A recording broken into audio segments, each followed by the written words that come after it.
Hello there. Welcome to my channel. My name is Gleeman. If you're returning, welcome back. We are here today because I'm going to be doing a breakdown of Lady Wasabi's LouieVerse videos. Now, I've already done her One Sky video, but I wanted to go back to cover the other two videos that she had made previously, as well as the newest one that she made. The reason why I'm covering all three in the video is because the two previous videos are more setting the tone and the general world building of her universe, while the third one is much more story driven. So, with that in mind, let's hop into it.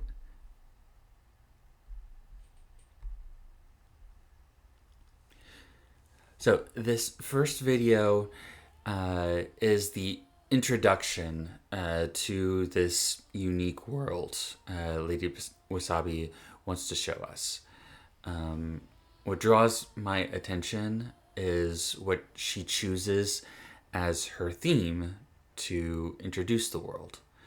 On the surface, Breathe is just this eye-catching visual spectacle put to a gritty modern song.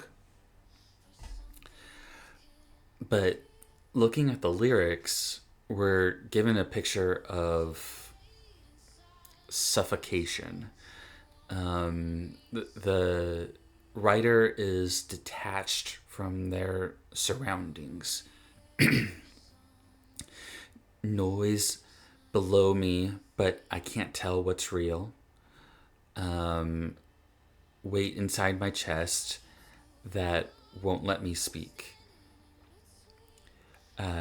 Time is moving around the writer, but the writer is stuck in place. All of these bring to mind a sense of aimlessness, and a little bit of claustrophobia, even.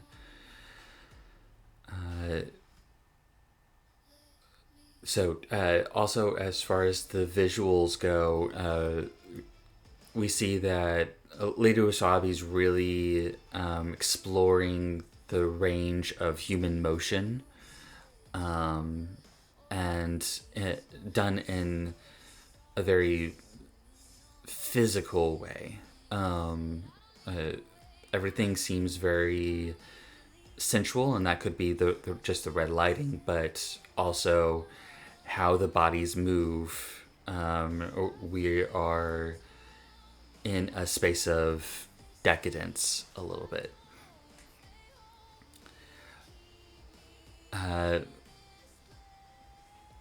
Then with the chorus, we are given the wish of the inhabitants of this world.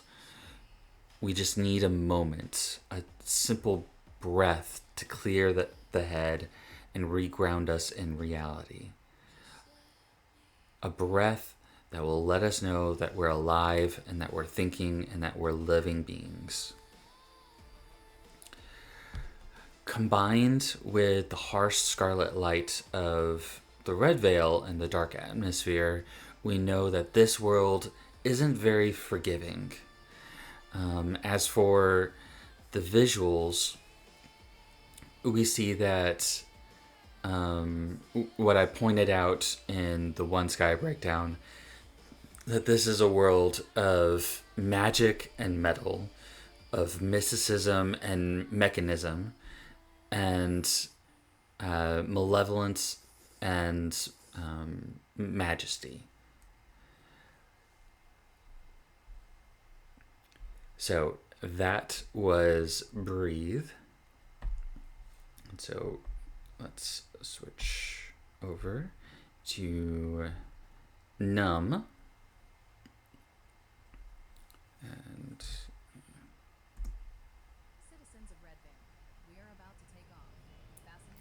So we start the video uh, with lyrics that are very reminiscent of Breathe, actually, with imagery harkening back to that feeling of being detached. This time, however, the lyrics aren't yearning for release or escape like with Breathe. There is a contentment in this numbness that has come over the writer.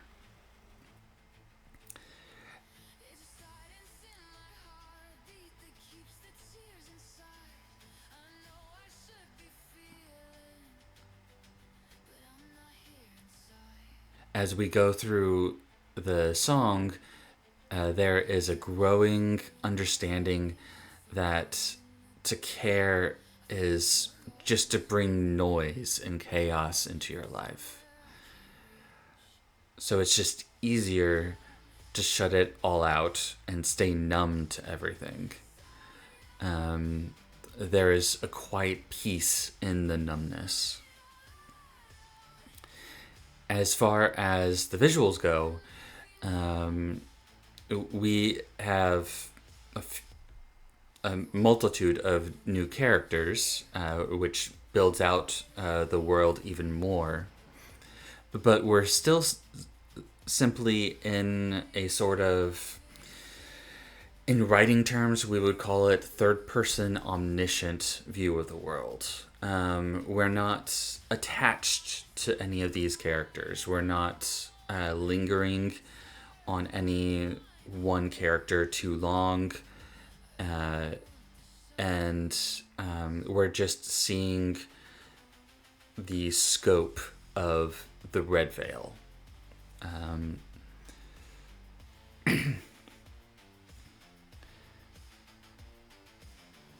And I just want to point out that we're continuing to see this sort of decadence as well. Just pleasure being had, or being very violent. We're very much locked into this sensation of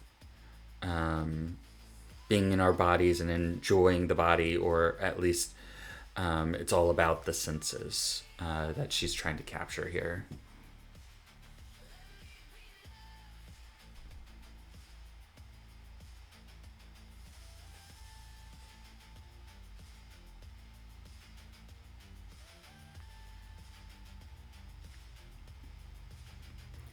And as you can see, I'm sort of just letting Breathe and Numb play out,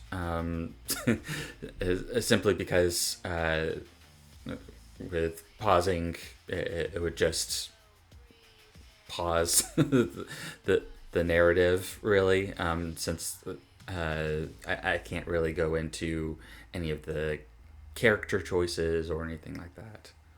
I will say right here, this actually made me think of Breathe a little bit.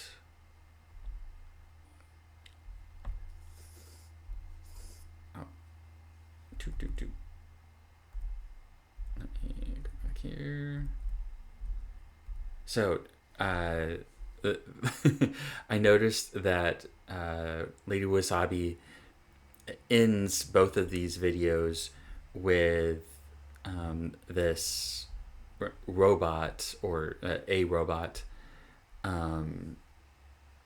doing something that robots don't typically do.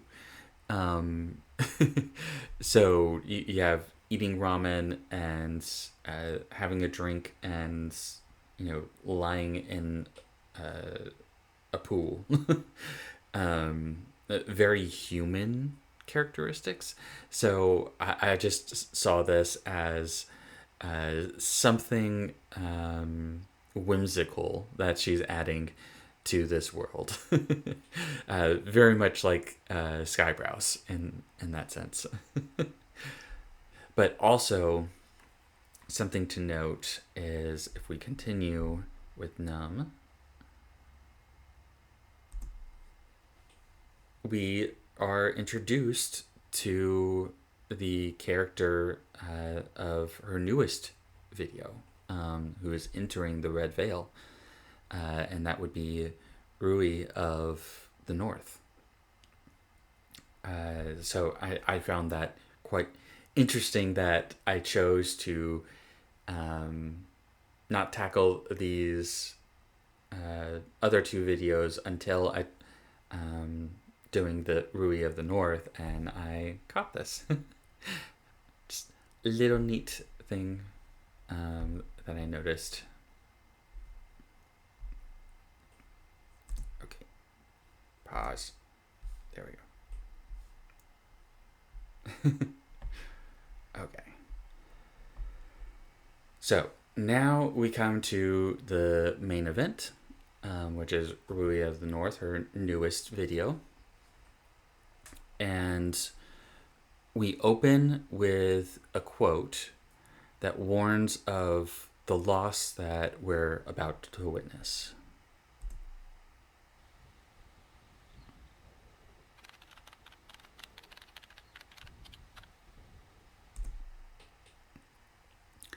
And so after we are given that sort of warning, we get additional text that informs us of what world we're in and when in this world that we're in.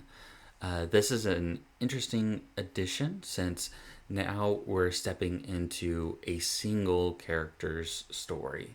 Now we're needing just a little bit more context as far as who this character is and where she is, since apparently she isn't in the Red Veil yet.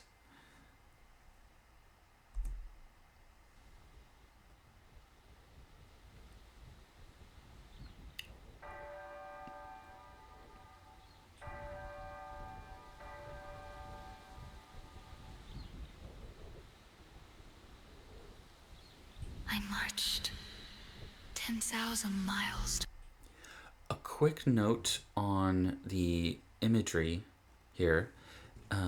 It is interesting that she places the red sun of the Japanese flag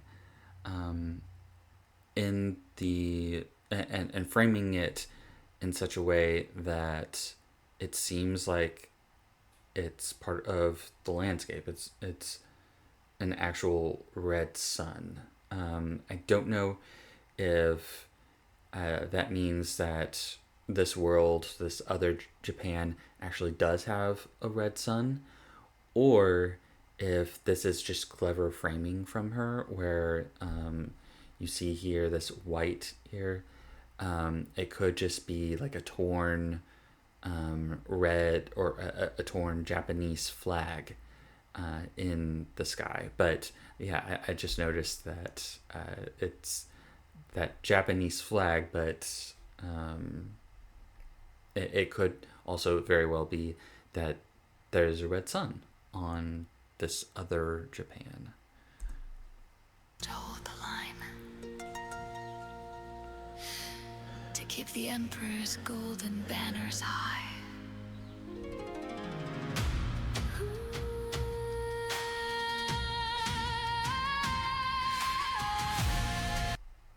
So another thing that I wanted to point out is this narration. We're immediately introduced to the first person perspective. As I was saying in the other videos, they were more third person omniscient. We weren't sticking with any one character very much, and it wasn't really about any one character. Now we are set into a very first person, which is the character is our narrator. We are in her mind as she goes through this journey. And the other thing to keep in mind is we are already hearing the regret in Rui's voice as she narrates about her victories, which is a very interesting opening for us to have. All the while, we're given glimpses of her village with a steadily encroaching fire coming from the fringes further into the frame.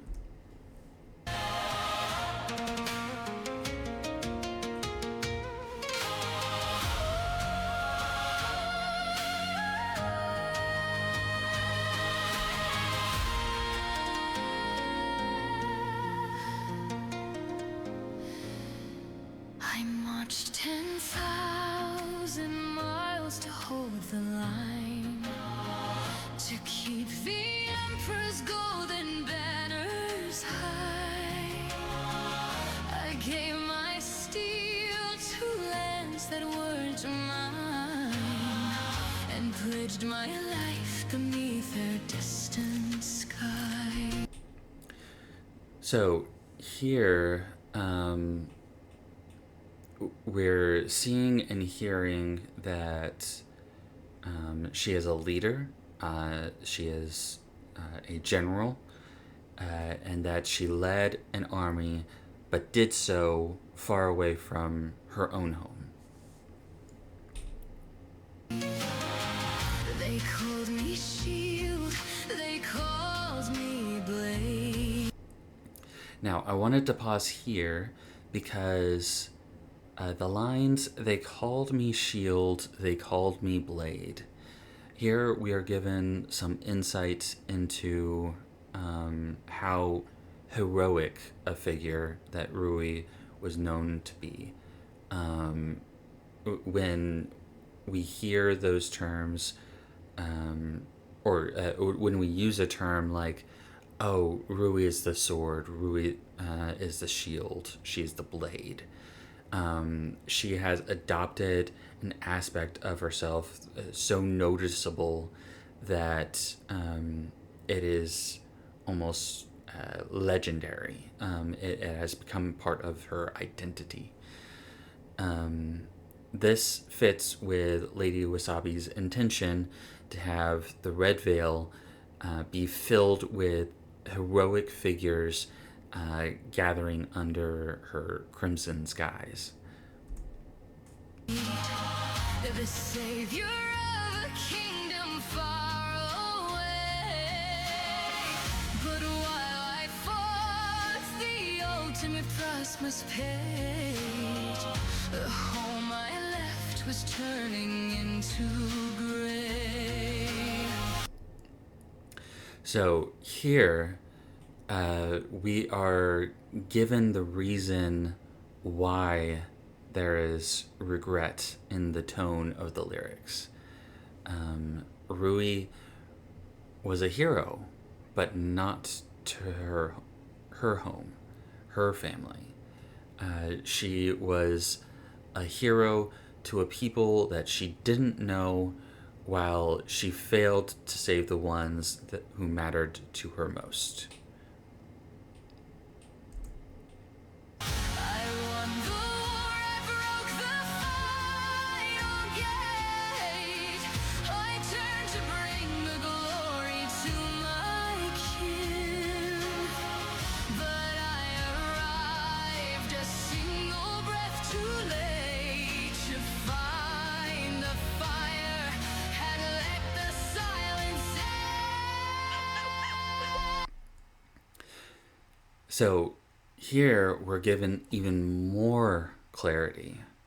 The deaths of her family weren't even long past before she returned.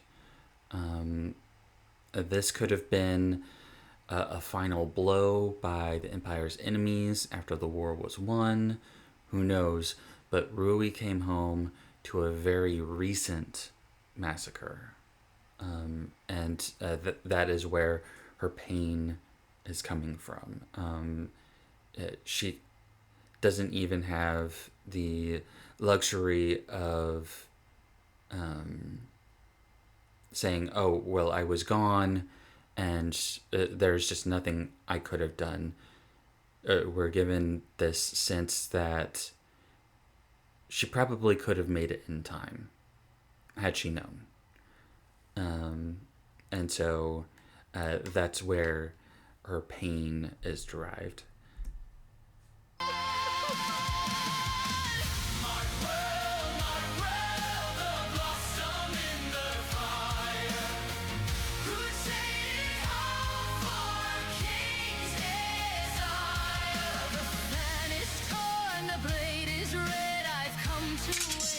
Quiet death. Country lives, the border stands. The ashes, all that's in your head.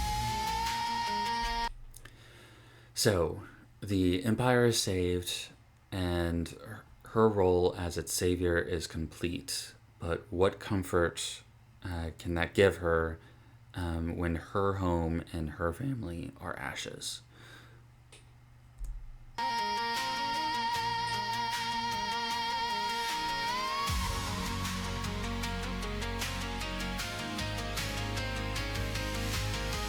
I painted my face in the white of the moon while my village was burning in the heat of the noon. I bowed to the lords and I poured out the tea. So here, this is actually rather fascinating, and it goes into building her as a very unique sort of hero. So Rui was also a geisha. A common misconception about geishas due to their beauty and their role in society is that they were prostitutes. But the role of a geisha is much like that of, I would say Gleeman, but more like a minstrel or a bard in a sense, because they had a much higher purpose. Like with me as a simple Gleeman, Gleeman went from town to town. They were very much part of the common folk, and they entertained and they spread their stories. Whereas with geishas, like that of a bard or a minstrel, geishas were the pure embodiment of art and culture, living tapestries to the nation's pride and heritage. So Rui was both geisha and general, a protector of both her people and her culture. In essence, she would have been close to deified in her victory for the emperor. You know what? In fact, that kind of brings to mind. This very well could be a case similar to King David, or King Saul and David of the Bible. David's victories in battle made Saul jealous due to his lack of hearing God's voice. And he was also witnessing God bless David in his accomplishments. So, in a similar vein, the emperor very well might have had Rui's village destroyed for her name rising higher than his own esteem. That's all simply conjecture. The video doesn't say any of this, but it would make sense for the emperor to fear Rui for being this transcendent icon within the nation. But again, that's just me surmising here. While the waves of the fire were swallowing me, the empire is safe. are drawn, but the house of my father is ash in the dark. Again, there's that reiteration that everyone's safe except her family, except her home. She's left with nothing.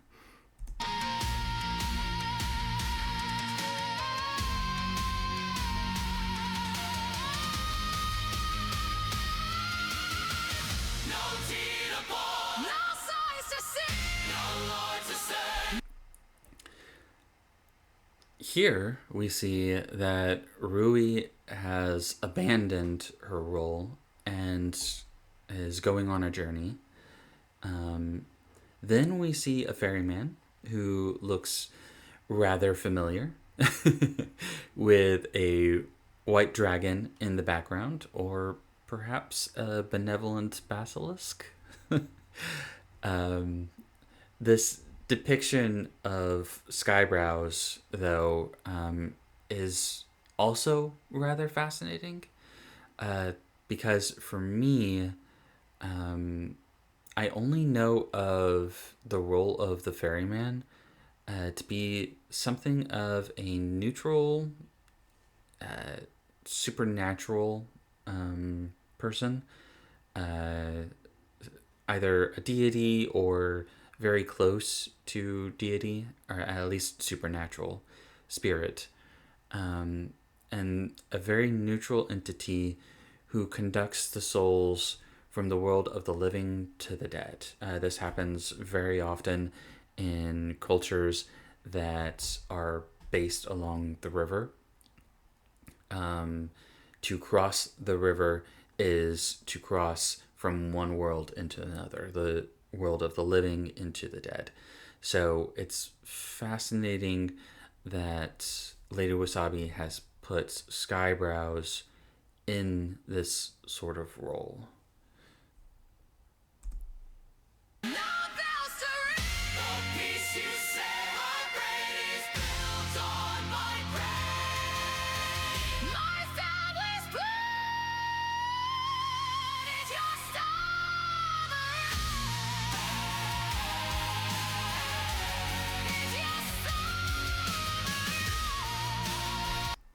So we're given a little glimpse of what I was talking about with the ferryman, bringing her Rui from her world into a different world. We see this with the faces in the clouds, with this sort of grander scope of the world. And we're sort of reminded of something like the Odyssey or the Journey to the West.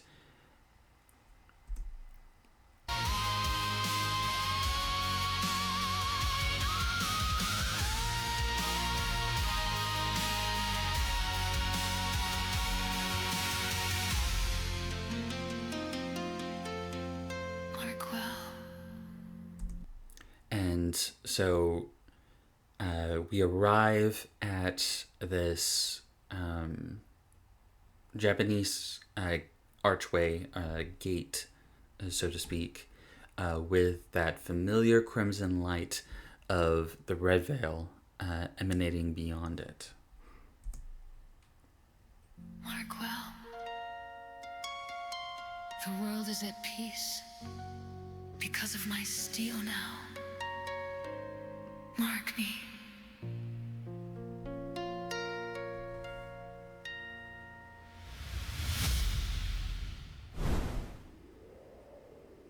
You have arrived at Red Veil.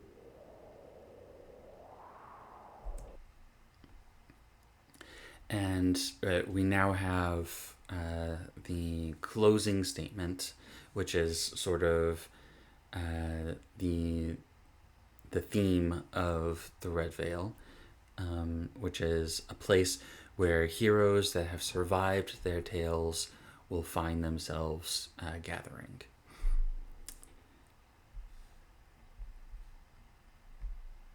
So, yeah, that is Lady Wasabi's opening salvos into her Red Veil narrative. As I know it, Ruby's video was a bit late in coming out. She wasn't sure whether she wanted to release it or not, and she ended up releasing it because she feared that the animation or something was going to be outdated. When, for me, this might be a personal thing of mine. I'm not too influenced by update animations. I still think that Snow White and the Seven Dwarfs is gorgeous animation and is going to be universally loved forevermore, regardless of how many centuries goes by. As long as a copy remains, it will never be outdated. So I think the same can go for any piece of art. But that being said, I thoroughly enjoyed the world building and the character story that I got to see here today. So, with that, I will let you all go. If you like the video, you know what to do, and I will see you in the next one. Bye bye.